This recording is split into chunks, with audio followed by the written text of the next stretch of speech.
Greetings and salutations, friends, and welcome back to the fourth and final short story in the Primarch's compilation, The Serpent Beneath by Rob Sanders. Now, this compilation is probably... it's not as good as the previous one by any stretch of the imagination. It's not as good as the first one either. The Reflection Cracked is, in my opinion, an absolute fucking horror show, and nothing more than a crime against the continuity of the universe. And what makes it even worse is that it is a crime committed by someone who usually knows a lot better. Graham McNeil's a damn fine author, and yet, with The Reflection Cracked, he apparently forgot that fact. Then we've got Feet of Iron by Nick Kime, which is a serviceable but unremarkable story. Then we've got The Lion by Gav Thorpe, which is just a thoroughly strange story overall that just seems to draw together all kinds of random nonsense without a whole lot of direction, goal, or purpose, really. And then, finally, we come to Rob Sanders' The Serpent Beneath.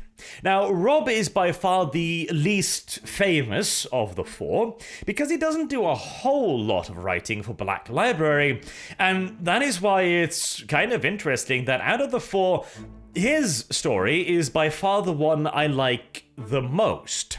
Now, The Serpent Beneath is a confusing, in many ways, story. It suffers a lot from the need to have a twist, as if Rob Sanders thought to himself, okay, I'm going to write about the Alpha Legion, and the Alpha Legion is all about misdirection and plot twists, therefore I must have a crazy plot twist. And to be fair, his twist isn't bad. I actually kind of liked it, but the story overall becomes awfully convoluted awfully quickly. I think you could have wrote a much cleaner version of the story and have it actually work out a lot better. Yet, nevertheless, I actually think that his short story is the best out of the four, both for general execution and also for an in-universe reason. I shan't spoil it to you as of yet, but he actually gives us a very credible reason for the somewhat more erratic actions of the Alpha Legion. Anywho, let's get into it. Omegon is receiving a briefing from a Librarius operative, or ex-Librarius operative, that is currently attached to something called the Tenebra station. This is a piece of rather peculiar ancient warp-time technology that essentially acts like a massive-scale warp jamming device, making it very difficult for ships to gain accurate information and receive messages. This station is being used to keep the White Scars ignorant of what is currently going on in the wider Imperium, and specifically about the uprising of Horus Lupercal. There is, however, some worries about a supposed security leak in or around the station, its personnel, or potentially its Mechanicum adepts. This is considered quite the threat to the Alpha Legion's operations in the area, because if the station were to fail, then suddenly the entire White Scars Legion would become aware of what's happening in the rest of the galaxy, and that would obviously be a rather large problem for the rebel forces. The precise nature of this security leak is unclear, but it's worrying enough for Omegon personally to be briefed about it, and he will engage in some measures to deal with it as well. Though there is here a little bit of a strange note. The ex-librarian that is briefing Omegon claims that the Librarius was broken apart except for special operations or deployments. This seems to contradict the information we got a couple books ago when the Alpha Legion was infiltrating the Raven Guard, where it was stated that the Alpha Legion didn't really care over much for the Edict of Nicaea and simply allowed their librarians to operate as usual. Now, whether or not this is an oversight on behalf of the author or an oversight on behalf of the first author, who bloody well knows, or if this is yet further Alpha Legion misdirection is unclear. Bearing in mind that this is an ex-librarian that has been stationed on a jamming device way out in the middle of nowhere, whose only real task is keeping the White Scars from realizing what's going on. It's entirely possible that this person is not in the know as to how the wider Legion operates. Hell, he might even have been sent into this area specifically because his loyalties could not be entirely relied upon. And on that note, he also confines in Omegon that his abilities as a Psyker were those of foresight. Now, they would of a very limited degree the ability to presage the swing of an enemy's blade or the firing of a weapon, but recently he has had more profound visions, suggesting to him that the Alpha Legion appear to be on a dark path. Again, it is unclear precisely how much this operative knows, and Omegon reassures him that, oh no, it's fine. Alpharius has seen far more than most, and he assures the librarian, or ex-librarian again, that he is probably merely seeing the shadows of the path and not the final destination. Alpharius knows the path, and he knows the light at the end of it, and so there is nothing to worry about. Having reassured the ex-librarian, Omegon then breaks the feed and turns to a second secretive individual within his room, one of his lead operatives. He then informs this operative that it is time to assault the Tenebra station. Yes, you heard correct. Omegon is planning to launch an covert operation against an Alpha Legion installation, the very installation from which he just received a report. Apparently, Omegon had traced a signal back, presumably, to Tenebra that in some way endangered the life of Alpharius. His existence and current location had somehow been revealed, and that there was even apparently a mention of some kind of assault or assassination attempt upon him, and Alpharius is said to be furious about this. Omegon, therefore, has no option but to take a hold of the biggest shotgun he has and excise the problem. He does not have the time for an in-depth scalpel-like approach. The war, as he states, continues at pace, and since the only likely suspect are the members of the Alpha Legion aboard the Tenebra station, it is going to have to be kablooied. This is not, by the way, the first time that the Alpha Legion has done this. He asks for recommendations on personnel to carry out this operation, and his second informs him of several Legionnaires who would be willing to kill their brothers even knowing that they may be innocent without asking any questions. There is also a mention of another operation where that precise thing has happened. It would appear that this would not be the first instance in which the Alpha Legion's ploys and schemes have become too convoluted for even they to keep a track of, and so the necessity to clean house has occurred. I mean, I suppose it is an inevitability, isn't it? When the entire Legion lives in a state of near constant secrecy, you are bound to have plots that will run at odds with one another, for no other reason than because the right hand doesn't know what the left hand is doing, and so they come at cross purposes. And since both, of course, will be of the assumption that their mission is of paramount importance, they will move to resolve the conflict directly. And in this case, since it was ordered by Omegon himself, it certainly came with the highest level of clearance, did it not? One of the operatives that is to be contacted for this mission is currently engaged in annoying the White Scars. See, this is a part I really do like, because we don't get enough information about what the Alpha Legion is doing beyond their nebulous, nonsensical, high-level operational nonsense. This is much closer to what I imagine the Alpha Legion would be doing on Mars. Not some high-flying, super-secretive infiltration mission, or some nonsensical radio propaganda thing that can only work if the populace play exactly to the Alpha Legion's ridiculous script, but instead there is simply a small group of Alpha Legionnaires on a planet where the White Scars, unaware of what's happening in the rest of the galaxy, is engaged with the Greenskins. And the Alpha Legion is simply directing the Greenskin in various directions, setting off explosives here to cause a landslide, blocking off a canyon there, firing a random shot here, killing an orc, drawing them in a certain direction, and combining the various hordes together and maneuvering them by doing this into positions where they can better resist the White Scars, and also forging their numbers together, not allowing the 5th Legion to simply pick off the various orc hordes one by one, as they would usually do.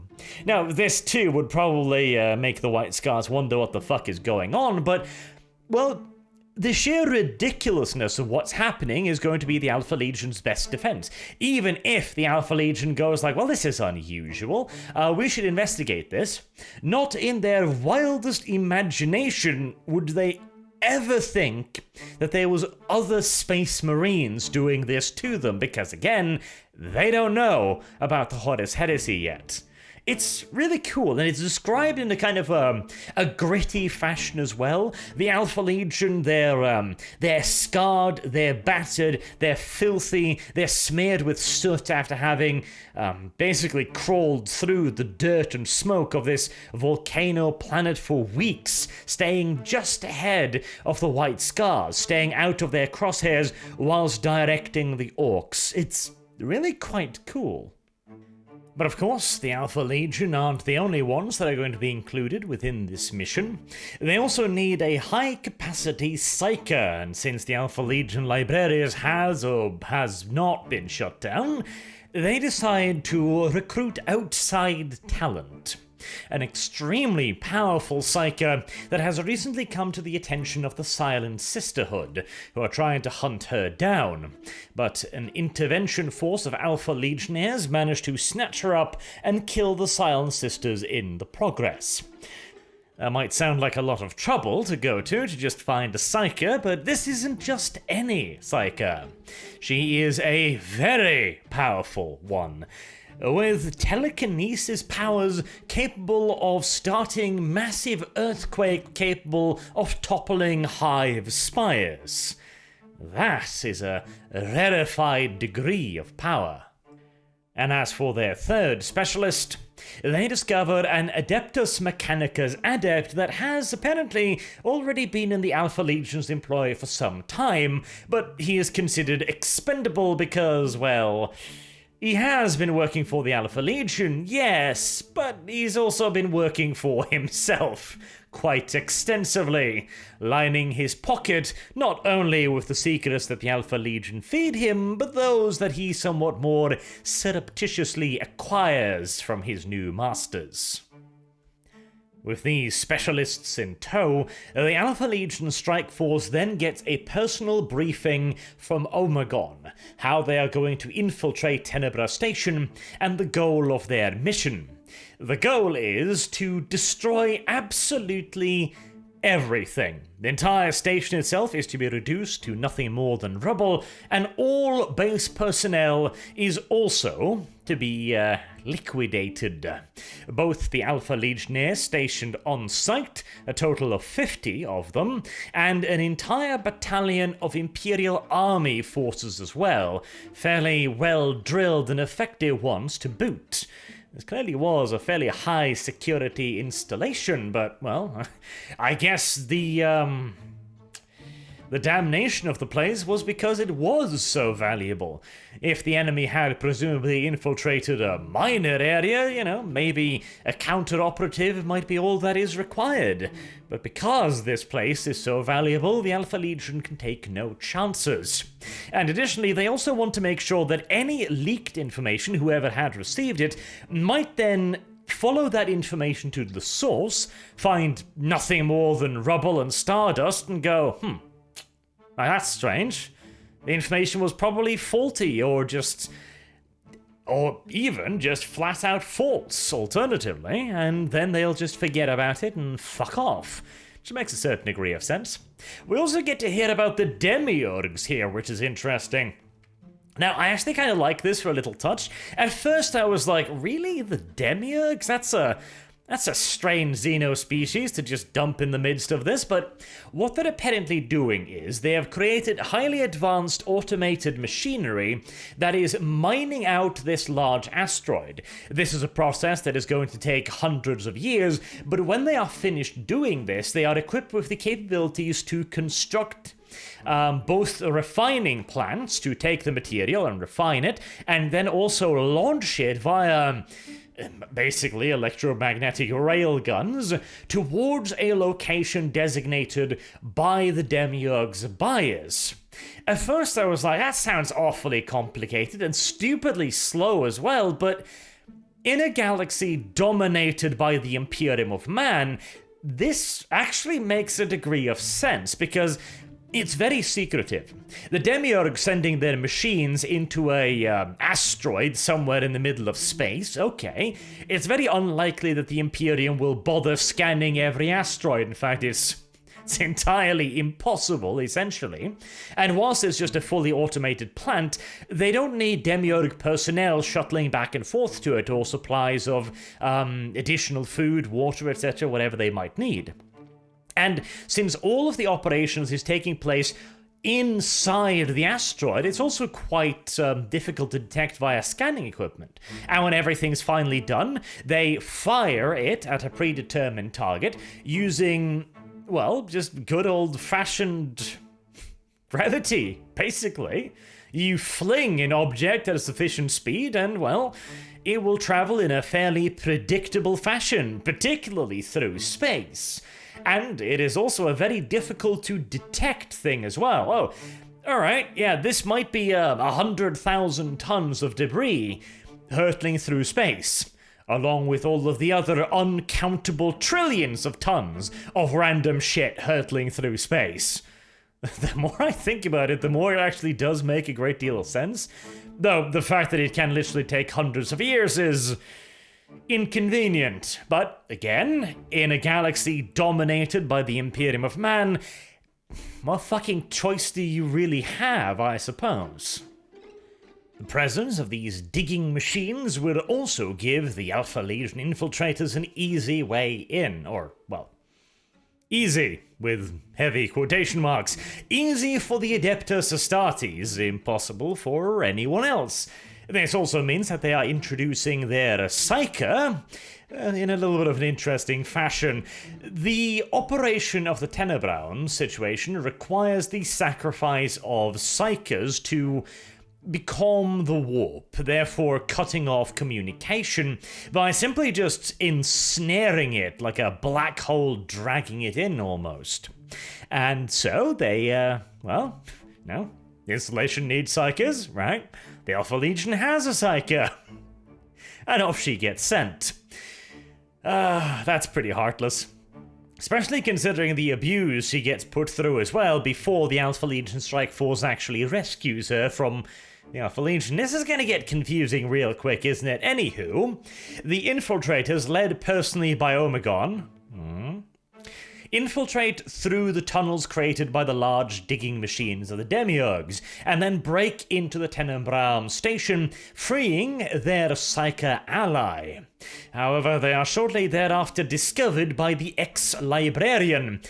It seems to me like this ought to be something they would have been able to, you know, plan around before this happens. I mean, they are bringing an incredibly powerful, high-level Psyker on this mission. Now, while she's in the base, she is of course kept in containment chambers where various wards are beating down on her psychic powers. This is both extraordinarily uncomfortable for the poor witch, and also a way to limit her own capabilities.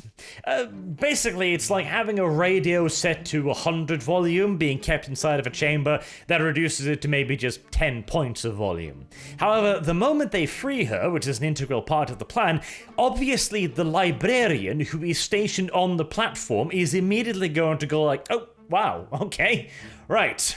very loud psychic presence appeared all of a sudden, right around the area where we usually detain imprisoned psychers. 1 + 1 equals prison break in this particular scenario. And I guess they hadn't thought of that, but, well, with that, the quiet part of the infiltration is well and truly over, and we enter into the far more interesting shooty bang bang part. And it quickly becomes apparent that the Alpha Legion is almost a little bit too good at this nonsense of securing secret installations, as Omegon's strike force quickly runs into overwhelming and unfortunately effective resistance. Omegon, of course, has access to all of the surveillance data, the training data, the simulations, the plans, and the layout of the station because, well, he's fucking Omegon, so obviously.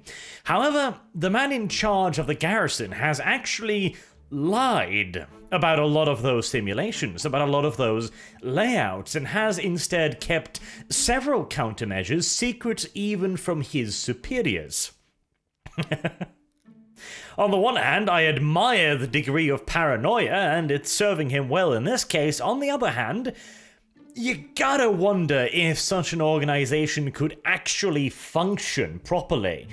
Literally, when you enter into the territory of the right hand not knowing what the left hand is doing, it is a complete and utter inevitability that you are going to be fucking up other operations, aren't you? Just like we talked about previously, but at this point, where individual officers are withholding information from their superiors purely for the sake of a little bit of extra secrecy, I guess.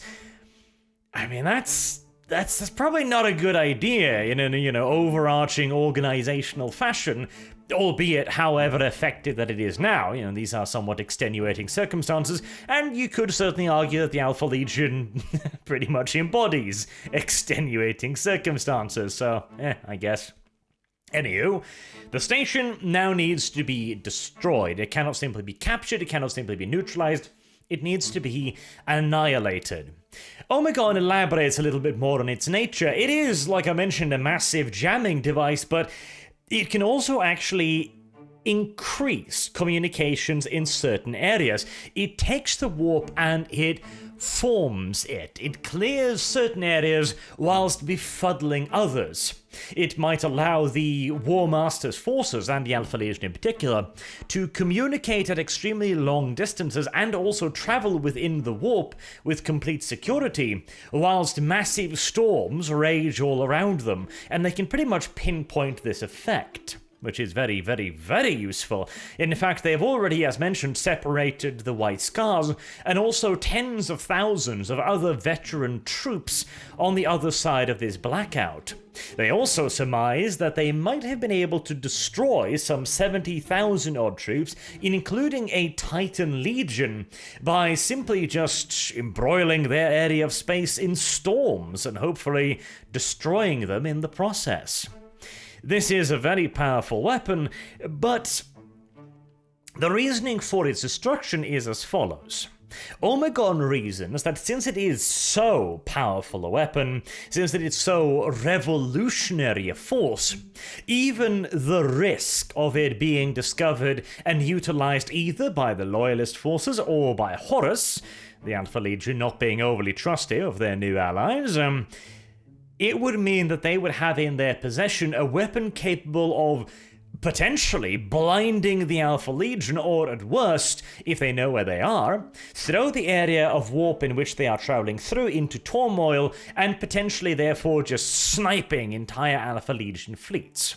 The possibility of such a weapon falling into the hands of their opposition is too great a risk, and so the facility must be destroyed in its entirety.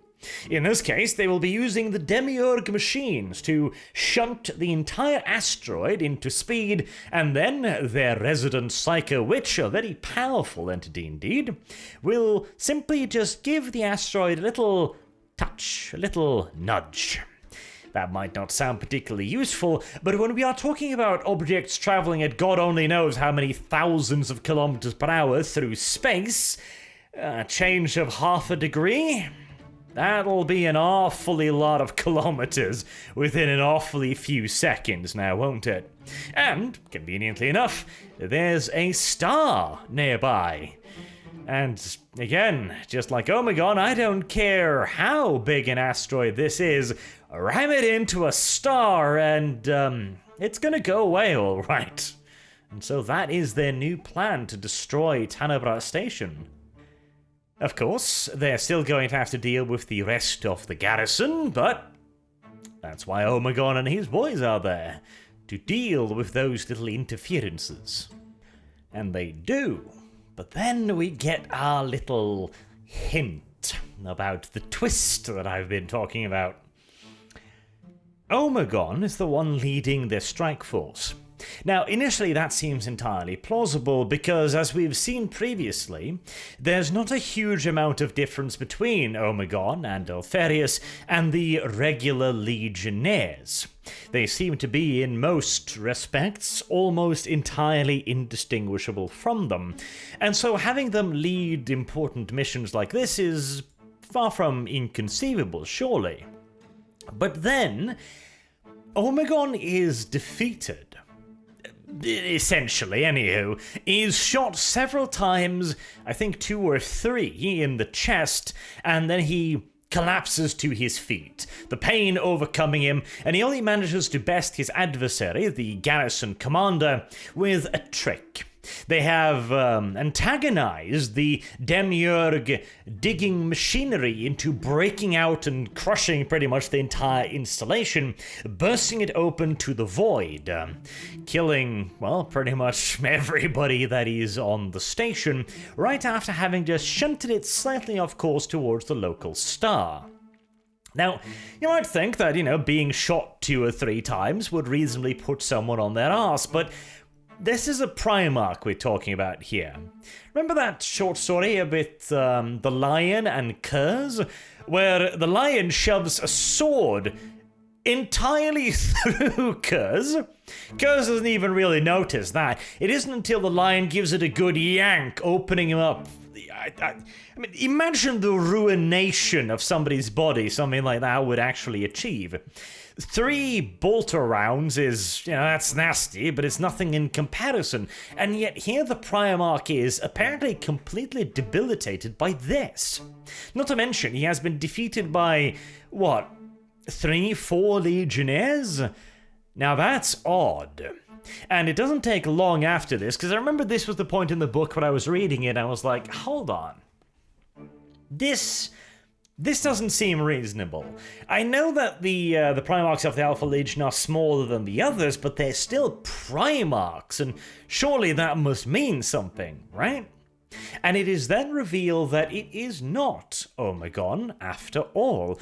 Instead, Omegon has made this person take on the appearance and memories of himself. He has given him a goblet of wine laced with his own blood, and therefore, via the Space Marine's ability to devour biological matter, and therefore absorb their memories, he has de facto taken on the persona of Omegon, to the point of being able to behave like him, act like him, and it seemingly also has increased his tactical acumen and fighting prowess a fair bit as well, just nowhere near to the level of an actual Primarch.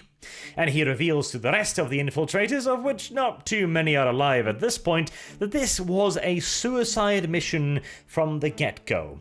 And whilst the Beta, the battle barge of Omegon, is nearby, it is nearby only to ensure that nobody lives, not to launch any kind of a rescue mission. And so, Tenebra Station, along with the infiltration squad, are all sent hurtling off into the nearest star, ensuring that there is absolutely no information available to anyone within the Legion as to the nature of this operation or the reason why Tenebra disappeared. And the reason for that swiftly becomes apparent. We then get a conversation between Alpharius and Omegon. They are bombarding a world where apparently another pylon array was being created. The entire experiment with the pylon arrays that was found on Tenebra is being scrapped in its entirety because Omegon has found a leak. And he has now informed Alpharius of this leak and how the entire damned thing has been corrupted. And it is entirely due to a certain tech adept who has been selling information. A certain tech adept that was a part of the infiltration squad in Tenebra and was killed during the infiltration. However, the story that Omegon is telling is that this adept was selling this information to potentially unknown sources, and Omegon gutted him in the back alley of a no-name planet. The very same planet from which the tech adept was recruited in the first place. It seems that our dear friend Omegon has gone to considerable lengths to stop this program. He is also a little bit taken aback by Alpharius' response. Alpharius now states that they must turn towards Chondax and the White Scars. They must engage them in battle because now that the Tenebra system has been destroyed, the station, there is the possibility that the White Scars will re-establish communication with the rest of the Imperium. Omegon at first seems a little bit taken aback by this, a little hesitant, but then Alpharius asks him, this is what we gotta do to hold up our bargain with Horus. Surely you agree, brother? And Omegon just goes, yes, of course. It is only natural that this is what we must do. Shortly thereafter, Omegon is in his private retreat, where he has 2 suits of armor. One seemingly unremarkable, and the other being his usual Alpha Legion suit. The unremarkable suit, however, is covered.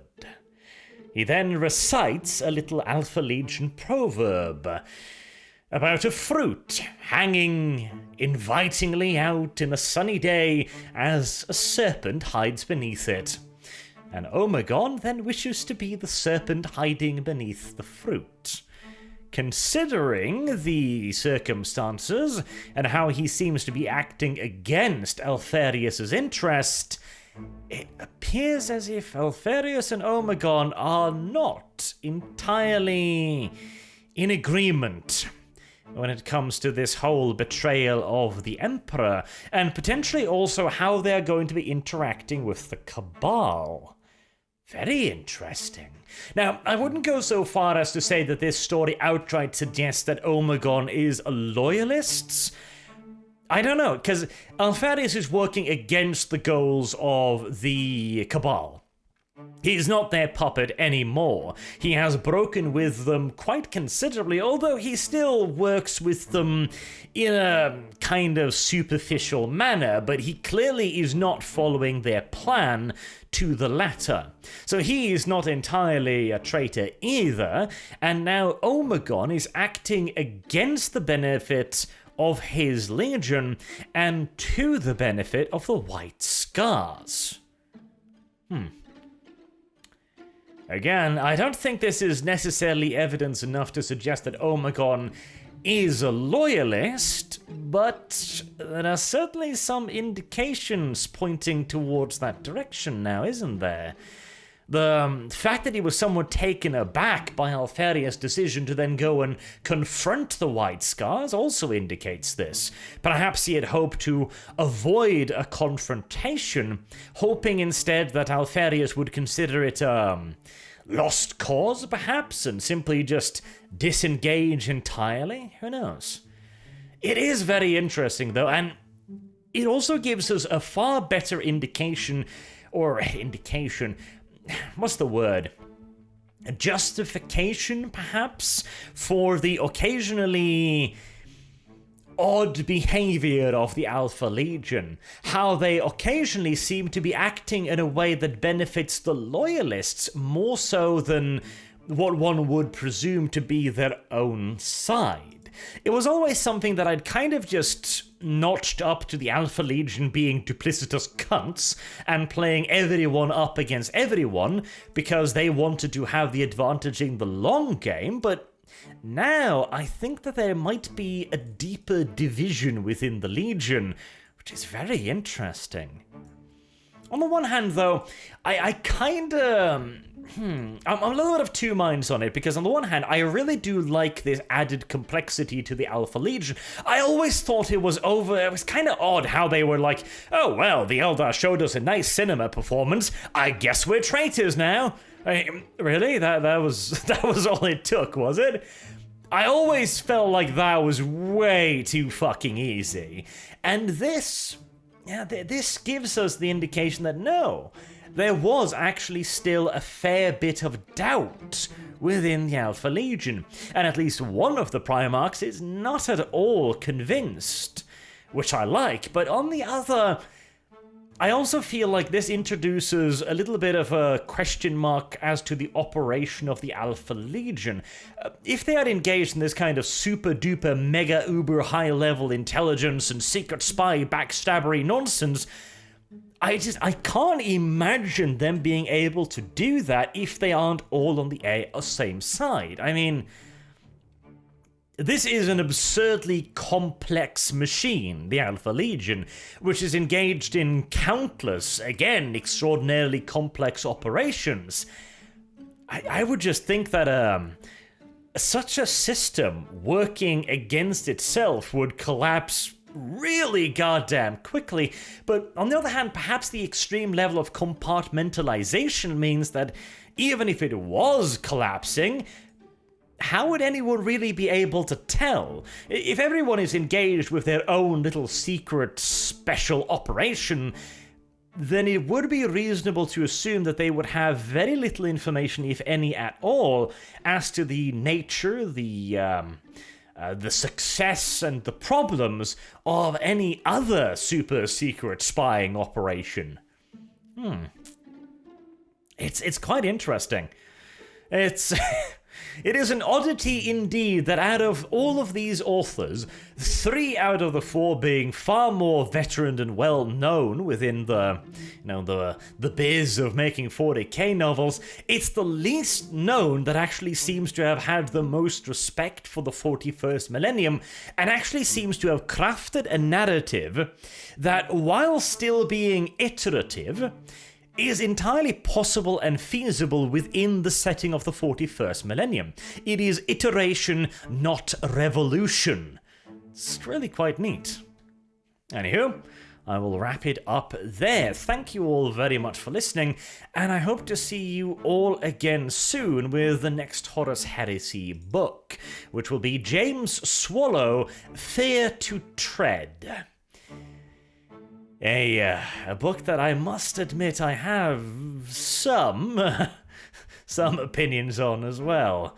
And then there's Shadows of Treachery right after that, another compilation short story. I'm going to have to break that one up a little bit more though, because there's like 7 in that one, so that's probably going to be like a double feature or something. Anywho, until then, have a good day.